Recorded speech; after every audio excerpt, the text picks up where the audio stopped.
Hello दोस्तों, आपका improve learning with Aditya channel में बहुत बहुत स्वागत है। आज है 18 जून और 18 जून से रिलेटेड करंट अफेयर्स के जितने भी क्वेश्चन हैं वो मैं आप लोगों के सामने लेके आया हूँ। अगर ये वीडियो आपको पसंद आए तो प्लीज़ इसे लाइक करके दोस्तों में शेयर कीजिएगा और अगर आप चैनल पर नए हैं तो चैनल को सब्सक्राइब करके बेल नोटिफिकेशन ऑन कर लीजिएगा। अगर आप वीडियो देखते हैं, वीडियो पसंद आए तो प्लीज़ इसे लाइक ज़रूर किया कीजिए। चलिए चलते हैं आज के पहले क्वेश्चन की तरफ। हमारा पहला क्वेश्चन है कि अभी किस राज्य सरकार द्वारा कोविड-19 के बारे में जागरूकता फैलाने के लिए 10 दिवसीय अभियान की घोषणा की गई है। तो दोस्तों, उस राज्य का नाम है राजस्थान और राजस्थान सरकार द्वारा कोविड-19 के बारे में जागरूकता फैलाने के लिए अभी 10 दिवसीय अभियान की घोषणा की गई है। अच्छा, अब ये घोषणा की गई राजस्थान के द्वारा, तो चलिए राजस्थान के बारे में थोड़ा सा देख लेते हैं। मैप में देखिए, ये है राजस्थान। राजस्थान की कैपिटल है जयपुर। मुख्यमंत्री हैं अशोक गहलोत। राज्यपाल हैं कलराज मिश्र। उच्च न्यायालय के मुख्य न्यायाधीश इंद्रजीत मोहंती, जिनका अभी हाल ही में नियुक्ति हुई है। अभी हाल ही में राजस्थान में स्माइल ई लर्निंग प्लेटफॉर्म की भी शुरुआत हुई है। क्षेत्रफल की दृष्टि से बात करें तो राजस्थान भारत का सबसे बड़ा राज्य है, परंतु इसके ज़्यादातर हिस्से थार के रेगिस्तान से ढके हुए हैं। राजस्थान को राजाओं की भूमि भी कहते हैं। राजस्थान राज्य का गठन की बात करें तो हुई थी 30 मार्च 1949 को। राजस्थान के साथ सीमा बनाने वाले अगर भारत के कुछ राज्यों की बात करें तो हैं गुजरात, मध्य प्रदेश, उत्तर प्रदेश, हरियाणा तथा पंजाब। राजस्थान की जो कैपिटल है जयपुर, उसे हम पिंक सिटी के नाम से भी जानते हैं। माउंट आबू राजस्थान में स्थित है। भारत की एकमात्र खारे पानी वाली जो नदी है लूनी, वो भी राजस्थान से होकर ही बहती है। और दुनिया की सबसे शानदार ट्रेनों में से एक पैलेस ऑन व्हील भी राजस्थान से ही चलती है। तो इतना आप लोग इस क्वेश्चन से याद रखिएगा। हमारा नेक्स्ट क्वेश्चन है कि भाई नासा के मानव अंतरिक्ष उड़ान मिशन की पहली महिला प्रमुख कौन बनी है। तो दोस्तों, कैथी लाइडर्स हैं, ये नासा के मानव अंतरिक्ष उड़ान मिशन की पहली महिला प्रमुख बनी है। ये हैं कैथी लाइडर्स। हमारा नेक्स्ट क्वेश्चन है कि अभी हाल ही में जारी UNCTAD की विश्व निवेश रिपोर्ट में भारत का कौन सा स्थान रहा है। तो दोस्तों, इस लिस्ट में भारत 9वें स्थान पे रहा है। अगर बात करें UNCTAD की तो इसका पूरा नाम है United Nations conference trade and development. एक बार फिर बता दूं, United Nations conference on trade and development. अब यहाँ पे बात आई है यूनाइटेड नेशंस की, तो चलिए यूनाइटेड नेशन के बारे में थोड़ा सा जान लेते हैं। दोस्तों, यूनाइटेड नेशंस के प्रमुख हैं, प्रेसिडेंट हैं एंटोनियो गुटेरस। हेडक्वार्टर है इसका न्यूयॉर्क में और इसकी स्थापना हुई थी 24 अक्टूबर 1945 को। तो यूनाइटेड नेशन स्थापना दिवस मनाया जाता है 24 अक्टूबर को। दोस्तों, हमारा अगला क्वेश्चन है कि अभी स्वीडन की संस्था सिप्री ने परमाणु हथियारों पर अपनी एक रिपोर्ट जारी की। परमाणु हथियारों के मामले में भारत का विश्व में कौन सा स्थान है। तो दोस्तों, परमाणु हथियारों के मामले में भारत विश्व में 5वें नंबर पे है। आपको एक बात और बताऊं कि जो परमाणु हथियार है उसके 90% स्टॉक बस रसिया और अमेरिका के पास है। उसके पास आता है चाइना का नंबर, जिसके पास 600 से ज़्यादा परमाणु हथियार हैं। फिर है पाकिस्तान, जिसके पास लगभग 160 परमाणु हथियार हैं। फिर आता है नंबर भारत का, जिसके पास 150 के लगभग परमाणु हथियार हैं। अब यहाँ पे बात आई थी सिप्री की, तो थोड़ा सिप्री के बारे में जान लेते हैं। इसका पूरा नाम है Stockholm International Peace Research Institute. इसकी स्थापना हुई थी 1966 में स्वीडन की संसद द्वारा। यह संघर्षों, शस्त्रीकरण, शस्त्र नियंत्रण और निशस्त्रीकरण के संदर्भ में अनुसंधान हेतु समर्पित एक अंतर्राष्ट्रीय संस्थान है। ठीक है, ये देशों के शस्त्रों पर, अस्त्र शस्त्रों पर नियंत्रण रखता है, उनकी जानकारी यूनाइटेड नेशंस को देता है।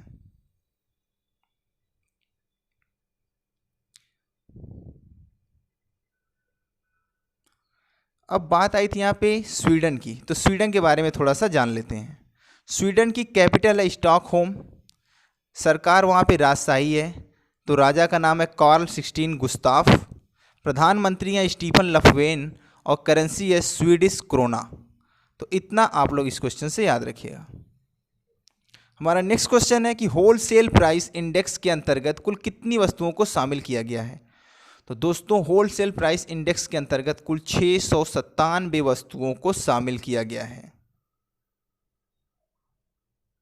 हमारा नेक्स्ट क्वेश्चन है कि अभी भारत को किस देश से लगभग 100 उच्च क्वालिटी के वेंटिलेटर प्राप्त हुए हैं। तो दोस्तों भारत को अभी अमेरिका से 100 उच्च क्वालिटी के वेंटिलेटर प्राप्त हुए हैं। अब यहाँ पे बात आई है अमेरिका की, तो अमेरिका के बारे में थोड़ा सा जान लेते हैं। दोस्तों संयुक्त राष्ट्र अमेरिका की कैपिटल है वाशिंगटन डीसी, राष्ट्रपति हैं डोनाल्ड ट्रंप, मुख्य न्यायाधीश हैं जॉन रॉबर्ट्स और करेंसी है यूएस डॉलर। हमारा नेक्स्ट क्वेश्चन है कि अंतर्राष्ट्रीय परिवार प्रेषण दिवस हर साल किस तारीख को मनाया जाता है। तो दोस्तों अंतर्राष्ट्रीय परिवार प्रेषण दिवस हर साल मनाया जाता है 16 जून को। अब यह मनाया क्यों जाता है इसके बारे में थोड़ा सा हम जान लेते हैं।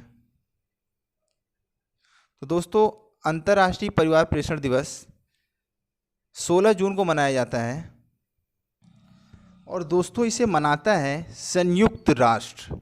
तो हम थोड़ा सा पहले इस international day of family remittance के बारे में थोड़ा सा जान लेते हैं। दोस्तों ये दुनिया भर में 800 मिलियन परिवार के सदस्यों के जीवन को बेहतर बनाने के लिए और उनके योगदान को चिन्हित करने के लिए मनाया जाता है।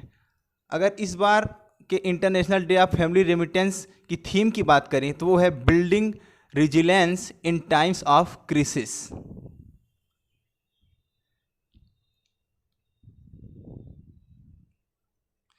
हमारा नेक्स्ट क्वेश्चन है कि अभी भारत को संयुक्त राष्ट्र सुरक्षा परिषद में 8वीं बार अस्थायी सदस्यता मिली है, तो उसे 192 में से कुल कितने वोट मिले। दोस्तों भारत को 192 में से जो वोट मिले हैं वो है 184। अब यहाँ पे बात आई है यूनाइटेड नेशन सिक्योरिटी काउंसिल की। दोस्तों इसके बारे में बता दूं कि भारत सबसे पहले इसके लिए चुना गया था 1950 में। भारत इससे पहले 7 बार इसमें अस्थायी सदस्य रह चुका है, पाकिस्तान भी 7 बार अस्थायी सदस्य रह चुका है। भारत इस बार 8वीं बार चुना गया है और उसे वोट मिले हैं 184। तो अब यूनाइटेड नेशन सिक्योरिटी काउंसिल के बारे में थोड़ा सा जान लेते हैं। दोस्तों इसकी स्थापना हुई थी 1945 में। सदस्य देशों की बात करें तो कुल 15 कंट्रीज हैं, 15 स्टेट्स हैं जिन्हें वो मानता है। और अस्थायी सदस्य की बात करें तो चीन, फ्रांस, रूस, ग्रेट ब्रिटेन और संयुक्त राष्ट्र अमेरिका, ये यहाँ के 5 अस्थायी सदस्य हैं। बाकी 10 सदस्य हमेशा चेंज होते रहते हैं। हमारा नेक्स्ट क्वेश्चन है कि अभी सिडबी के नए निदेशक कौन बनाए गए हैं। तो दोस्तों अभी सिडबी के नए निदेशक बनाए गए हैं देवेंद्र कुमार सिंह। ये हैं देवेंद्र कुमार सिंह और इन्हें ही अभी सिडबी का नया निदेशक बनाया गया है। अब हम बात करते हैं सिडबी की, जिसका पूरा नाम है small industries development bank of India, या इसे कहते हैं भारतीय लघु उद्योग विकास बैंक। इसकी स्थापना हुई थी 2 अप्रैल 1990 को। इसका मुख्यालय है लखनऊ जो कि उत्तर प्रदेश में है। प्रमुख है मोहम्मद मुस्तफ़ा। और यह बैंक भारत की स्वतंत्र एक वित्तीय संस्था है जो सूक्ष्म, लघु एवं मध्यम उद्योगों की वृद्धि एवं विकास के लक्ष्य के लिए स्थापित किया गया है। ये उन्हें ही ऋण देता है। ठीक है। हमारा नेक्स्ट क्वेश्चन है कि पशुपतिनाथ मंदिर के विकास के लिए भारत ने किस देश के साथ समझौते ज्ञापन पर हस्ताक्षर किए हैं। तो दोस्तों भारत ने हस्ताक्षर किया है नेपाल के साथ, क्योंकि पशुपतिनाथ मंदिर नेपाल में ही है। अब बात यहाँ पे आई है नेपाल की, तो चलिए नेपाल के बारे में थोड़ा सा जान लेते हैं। नेपाल की कैपिटल है काठमांडू, प्रधानमंत्री है केपी शर्मा ओली, राष्ट्रपति हैं विद्या देवी भंडारी, करेंसी है नेपाली रुपया, और नेपाल से सटे सीमा भारत के कुछ राज्य हैं उत्तर प्रदेश, उत्तराखंड, सिक्किम, पश्चिम बंगाल और बिहार। तो इतना क्वेश्चन आप लोग इस क्वेश्चन से इतना याद रखिएगा। हमारा नेक्स्ट क्वेश्चन है कि अभी भारतीय बैंक एग्जिम द्वारा अफ्रीका के किस देश को 215.68 मिलियन डॉलर की सहायता दी गई। तो दोस्तों देश का नाम है मलावी, और ये मलावी को, जो कि अफ्रीकी देश है, इसे 215.68 मिलियन डॉलर की सहायता दी गई। अब बात आई है यहाँ पे एग्जिम की। तो एग्जिम के बारे में पहले थोड़ा सा देख लेते हैं। दोस्तों एग्जिम बैंक जो है उसका पूरा नाम है export import bank of India, या हिंदी में कहते हैं भारतीय निर्यात आयात बैंक। स्थापना हुई थी 1 जनवरी 1982 को। इसके प्रमुख हैं युद्धवेंद्र माथुर।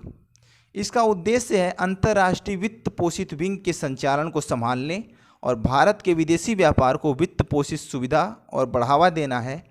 इसका एक प्रमुख उद्देश्य ये भी है कि आयात को निर्यातकों की वित्तीय सहायता प्रदान करना। इन सेवाओं में निर्यात ऋण, निर्यात उन्मुख इकाइयों का वित्त और कृषि विदेश वित्त निवेश आदि शामिल हैं। ये इन सभी क्षेत्रों को ऋण प्रदान करता है। अब बात करते हैं हमें मलावी की। तो दोस्तों मलावी की कैपिटल है लिलोंग्वे, राजभाषा है इंग्लिश, राष्ट्रपति हैं पीटर मुथारिका, उपराष्ट्रपति हैं जोस बांदा।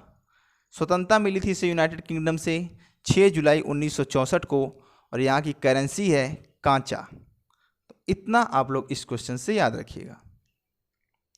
हमारा नेक्स्ट क्वेश्चन है कि अभी शंभू एस कुमारन को किस देश में भारत का अगला राजदूत नियुक्त किया गया है। तो दोस्तों अभी शंभू एस कुमारन को फिलीपींस में भारत का अगला राजदूत नियुक्त किया गया है। ये है शंभू एस कुमारन, और इन्हें ये अभी फिलीपींस में भारत का अगला राजदूत नियुक्त किया गया है। देखते हैं हम फिलीपींस के बारे में।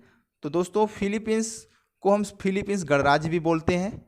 इसकी कैपिटल है मनीला, और आपको मनीला से याद आना चाहिए कि मनीला एशियन डेवलपमेंट बैंक का मुख्यालय भी है। राष्ट्रीय भाषा की बात करें तो फिलिपिनो है। राष्ट्रपति हैं रोड्रिगो दुतेर्ते। यूनाइटेड किंगडम से इसको स्वतंत्रता मिली थी 14 अप्रैल 1965 को। इस देश को मान्यता मिली 30 जुलाई 1946 को, और इसका जो संविधान वर्तमान में है वो लागू हुआ था 23 फरवरी 1987 को। करेंसी की बात करें तो है पेसो। हमारा नेक्स्ट क्वेश्चन है कि अभी किस बैंक द्वारा सैलरी अकाउंट के लिए Insta flexi cash paperless overdraft सुविधा शुरू की गई है। तो दोस्तों अभी ICICI बैंक के द्वारा यह Insta flexi cash paperless overdraft सुविधा शुरू की गई है। अब इस सुविधा की शुरू की गई ICICI बैंक के द्वारा, तो इसके बारे में थोड़ा सा जान लेते हैं। इसके CEO का नाम है संदीप बख्शी। इसकी स्थापना हुई थी 1994 को बड़ोदरा में। इसका हेडक्वार्टर है फिलहाल मुंबई में। हमारा नेक्स्ट क्वेश्चन है कि अभी किस शहर में वापस से पूर्ण लॉकडाउन की घोषणा की गई है। तो दोस्तों अभी चेन्नई में फिर से पूर्ण लॉकडाउन की घोषणा की गई है। अब बात आई है चेन्नई की। तो चेन्नई जो है वो तमिलनाडु का कैपिटल है, तो हम तमिलनाडु के बारे में थोड़ा देख लेते हैं। मुख्यमंत्री हैं के पिलानी स्वामी। राज्यपाल हैं बनवारी लाल पुरोहित। और पड़ोसी राज्य की बात करें तो है आंध्र प्रदेश, कर्नाटक और केरला। हमारा नेक्स्ट क्वेश्चन है कि इस बार के अंतर्राष्ट्रीय योग दिवस 2020 की थीम क्या है। तो दोस्तों इस बार की थीम है घर पर योगा, परिवार के साथ योगा, अर्थात yoga at home and yoga with family. अंतर्राष्ट्रीय योग दिवस हर साल मनाया जाता है 21 जून को, और इसकी शुरुआत हुई थी 2014 में। भारत ने इसकी शुरुआत की थी, जिससे अब अंतर्राष्ट्रीय तौर पर मान्यता मिल गई थी और इसे अंतर्राष्ट्रीय योग दिवस के रूप में मनाया जाना शुरू हुआ था। तो दोस्तों मुझे उम्मीद है कि ये वीडियो आपको पसंद आई होगी, तो प्लीज़ इसे लाइक किया कीजिए अगर पसंद आए तो, और चैनल को सब्सक्राइब करिए जो लोग इस चैनल पे नए हैं। धन्यवाद।